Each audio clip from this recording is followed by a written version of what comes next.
देखिए, तनावपूर्ण रिश्तों का जो एक शांत दर्द होता है ना, जहां प्यार और तकलीफ ये दोनों अक्सर एक दूसरे में से घुल मिल जाते हैं कि समझ ही नहीं आता।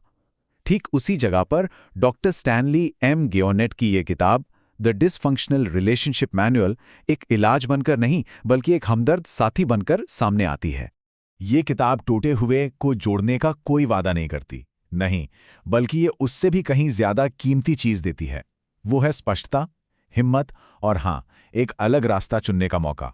तो चलिए बात करते हैं इस मैनुअल की अनोखी बनावट की। पहली नज़र में अगर आप देखेंगे ना, तो इस किताब का फॉर्मेट बहुत ही सरल, बहुत ही सिंपल लगता है।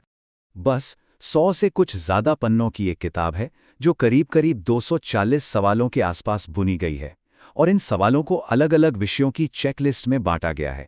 लेकिन रुकिए, ये सिर्फ सवाल नहीं है, ये असल में इमोशनल खुदाई करने वाले औजार हैं, टूल्स।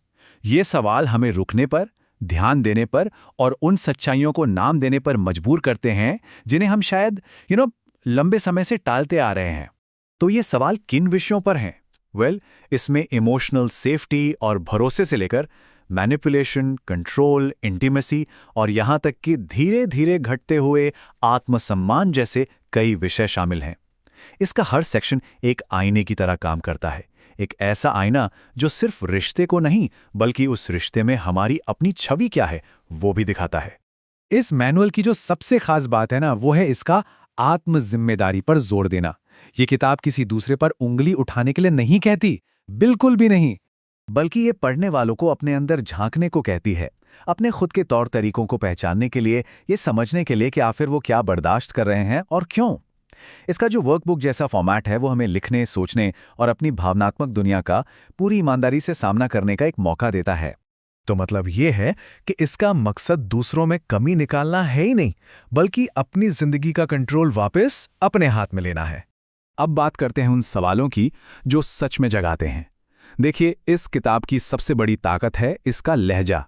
इसमें कोई भारी भरकम ज्ञान या उपदेश नहीं है, बल्कि एक बहुत ही सीधी और साफ आवाज है जो बस कुछ सरल से सवाल पूछती है। सवाल जो ऊपर से तो सीधे लगते हैं, पर अंदर तक, बिल्कुल दिल तक सोचने पर मजबूर कर देते हैं। जैसे कि क्या ऐसा महसूस होता है कि हर वक्त अंडे के छिलकों पर चलना पड़ रहा है? या फिर ये, क्या प्यार और स्नेह किसी के व्यवहार के हिसाब से मिलता है? और एक सवाल, क्या इस रिश्ते में सुरक्षित महसूस करने से ज्यादा चिंता और घबराहट होती है? देखा आपने, ये सवाल दिमाग को दरकिनार कर सीधे दिल तक पहुंचते हैं। ये कोई आरोप नहीं लगाते, ये तो जगाते हैं। और इसी जागरूकता में, इसी अवेकनिंग में बदलाव की उम्मीद छिपी होती है। ये किताब उस सोच पर भी सवाल उठाती है जो अक्सर रिश्तों में सब कुछ सहने को महान बताती है। होता है ना, हमें सिखाया जाता है कि टिके रहो, सब कुछ ठीक करो, त्याग करो, पर यह मैनुअल इस सोच को बहुत धीरे से चुनौती देता है। ये हमें बताता है कि किसी नुकसानदेह पैटर्न को छोड़ना, फिर चाहे उसे बदलकर या उस रिश्ते को ही छोड़कर, ये कोई हार नहीं है, बल्कि ये आत्मसम्मान का सबसे बड़ा सबूत है। मेंटल हेल्थ प्रोफेशनल्स भी अक्सर इस किताब को पढ़ने की सलाह देते हैं।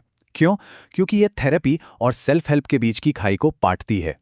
ये किताब जितनी सुलभ है उतनी ही गहरी भी है। इसमें एक ढांचा है पर लचीलापन भी है।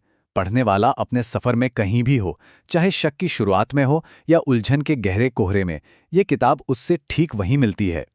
सच कहूं तो ये किताब एक शांत क्रांति की तरह है, क्योंकि ये प्यार की परिभाषा को ही फिर से सोचने का न्योता देती है। जिनेट के मुताबिक प्यार का मतलब सिर्फ साथ टिके रहना नहीं है। प्यार का मतलब है सुरक्षा महसूस करना, एक दूसरे का ख्याल रखना और साथ में आगे बढ़ना। अगर कोई रिश्ता लगातार किसी के आत्मसम्मान को कमजोर करता जा रहा है तो शायद वो प्यार नहीं है, बस एक पैटर्न है। और पैटर्न लोगों के विपरीत बदले जा सकते हैं। तो आखिर में हम ये कह सकते हैं कि द डिसफंक्शनल रिलेशनशिप मैनुअल सिर्फ एक किताब नहीं है, ये एक शांत क्रांति है। ये चिल्लाती नहीं है, ना ही ये कोई उपदेश देती है।